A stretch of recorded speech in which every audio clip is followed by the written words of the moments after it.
This was a fun little project. Just making somewhere for my screwdrivers to go. Nice and easy. Holes, and then I slip in nicely.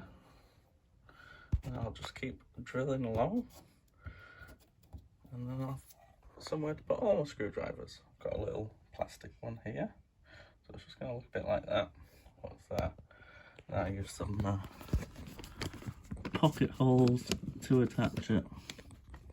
Probably wasn't the best idea, as it feels a bit wobbly.